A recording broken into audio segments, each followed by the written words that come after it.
This is Dr. Mithrael Mackay.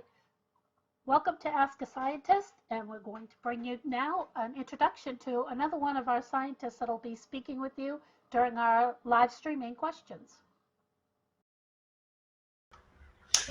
My name's Ted Chusman. I am right now sitting in my backyard office in Santa Cruz, California, at the edge of Monterey Bay. California is an incredible feeding ground for whales and transiting grounds. There's gray whales traveling north right now and humpbacks that are starting to come in from breeding grounds down in Mexico, primarily Central America too. I'm a wildlife biologist, a whale biologist. I focus on humpback whales, but I'm broadly interested in the health of marine ecosystems worldwide. To me, the oceans are, this great, fabulous unknown, and we didn't know much about it at the time, which is year after year. Was, oh wow, there's more whales. Well, didn't hear much of the science behind it. So it is that motivated me to get back into science. I did my master's in tropical conservation biology, and then started leading these expeditions to Antarctica, and this really drew me back into the science. So now I'm doing a PhD on humpback whales, looking at its population distributions through the photos that I get from the public and from research collaborators. Okay, so we got your middle piece where you got your master's degree. Yeah. Mm-hmm. Okay. So just real quick, where did you get your bachelor's and where are you doing your PhD? I got my bachelor's at a wonderful little school called Prescott College in Arizona, a tiny place. There were only 200 students there when I got there. It's grown a bit since then, but it's a liberal arts college that lets you define your own degree, which was a lot of fun for me. I'm very independent-minded and ran off into the tropics to do some conservation science. That was really interesting. It was a tiny little pond. Then I did my master's actually through Duke, which was like suddenly being in a much bigger pond. And now I'm doing my PhD remotely through Southern Cross University in New South Wales, Australia. So a bit of a random thing, but a really great group of folks there. And in particular, the reason I ended up there is my major professor, Phil Clapham, who is an absolute legend in the whale science world, he is the one that demanded that I do this, and I'm really glad he did. He sort of saw the potential of the information architecture, the technology that we built, and said, we are underestimating the potential with it, and more science needs to be done with it, and inspired me to do a PhD. So yeah. Came from different places. So for you, when you were a kid or whenever, can you remember the first time you knew that you were going to go in this direction with your career? Can I remember the first time? So I got really lucky as far as where a kid might land. My father taught zoology. My parents were drawn together. My father was from Hawaii and my mother is from New Hampshire. And what it was is he dangled this idea of reaching out into a bigger world. And they started a wildlife safari company when I was quite young. I was 5 years old when they started guiding trips internationally during the summer times when he wasn't teaching, and 7 years old when they started the company. So from very young, we were always out in the field. He taught ecology, so he would take his students out to go tide pooling along the California coast, and I came along.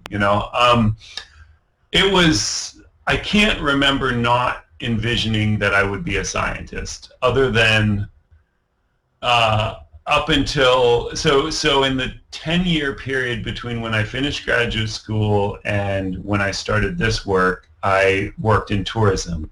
And the whole time I said to myself, well, I'll get back to science soon.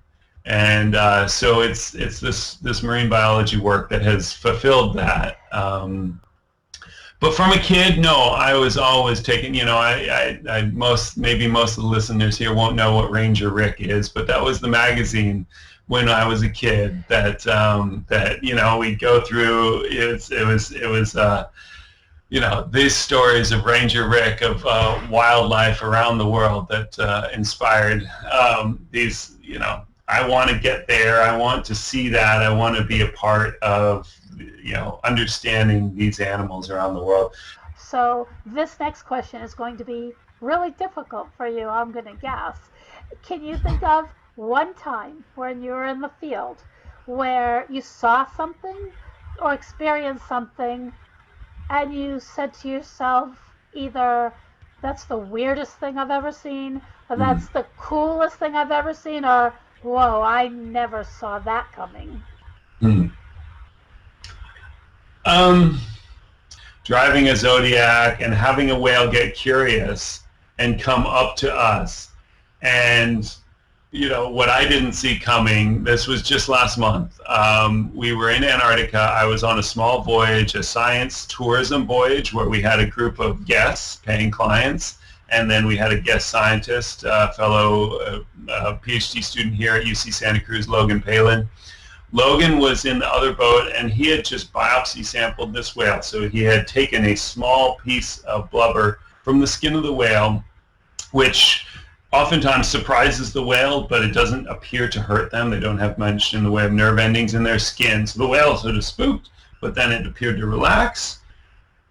And we were probably 30, 40 meters away, 100 feet, 120 feet away. And that whale relaxed, and then it literally came over by our boat, and it just came right up alongside of our boat. And it was absolutely just the most ridiculous experience. This whale comes up to us and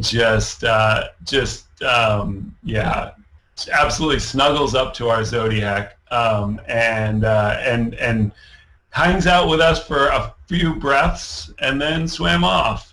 So let me see if I can figure out how to change this to a screen share. Okay, share screen, share. Okay, yeah, so let me play this real quick. This whale, literally, it just swam right up to us, and I'm just sitting here going, wow, we are small. And so that's a humpback that you've got right there. This is a humpback whale, not the largest individual, maybe a juvenile, not sure. And I'm literally holding my phone over my head to try to get more in the picture. And that blow, when that whale is breathing, absolutely deafening. I mean, just so big and so live. And what I love is, you notice, there's no sound in the boat. We're all absolutely speechless, because this just showed up alongside our boat. And it was really interesting. Right. And it was right there when the whale went to dive that I had a moment of nervousness, because I know the tail's coming, but it didn't. The whale didn't lift his tail, and let's see. So there we are back. Yeah, I mean, our nervous systems, I don't think, are built to handle that kind of, so intense, but at the same time, absolutely positive. Nothing, nothing threatening, just kind of I'll check this out. They're, snuggling up alongside of our boat. And, and this, to me, it's here's one of the most beautiful creatures in the world. I mean, I love this. This is my intentional background here, the humpback whale photographed underwater. It's beautiful, yeah. And and they don't mean us any harm, I mean, we Yeah, they have some pretty cool behaviors, absolutely. Listen, I've kept you for a while. I want to say thanks again. And your energy is amazing. You're excited about what you do, and that's great to see that you're going to get to share that too. And I can't wait till kids, and this looks more and more like kids of all ages are going to be in the middle of these live conversations, start asking you questions, because we know that the questions that people have when they're looking from the outside in can be unexpected and give us a minute to think about something a little bit differently. So it's nice for us, and it's nice to share all that, and your enthusiasm is going to go a long way. So so thanks a bunch, and I will catch up with you really soon. Sounds great. Hey, it's a pleasure to chat, and really great to meet face to face and all that. So.